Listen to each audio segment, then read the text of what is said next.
আল্লাহ ইন্নী কুনতু মিনাজ জালিমিন, আমি জালিমিনদের খাতার মধ্যে নিজের নামটা উঠাইলাম। দুনিয়ার কোনো ব্যক্তি এই বিপদ থেকে আমারে বাঁচাইতে পারে না, দুনিয়ার কোনো ব্যক্তি এই মুসিবত থেকে আমাকে বাঁচাইতে পারে না। মাছের পেটে যাইয়াও ইউনুস নবী আমার মাওলারে ভুলে যায় না।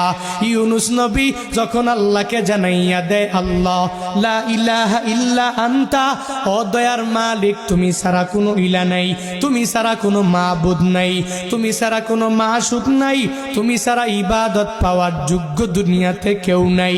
যখন ও ইউনুস নবী আমার ওই মাছের পেটের মধ্যে সিজদার মধ্যে পড়িয়া আল্লাহকে পুত পবিত্র বলে, আল্লাহ ছাড়া মাবুদ নাই এই বলে যখনই ঘোষণা দিয়া দেয় আর নিজের ব্যাপারে আল্লাহর দরবারে জানাইয়া দেয়, ও মালিক আমার ঠিক হয় নাই, নিজের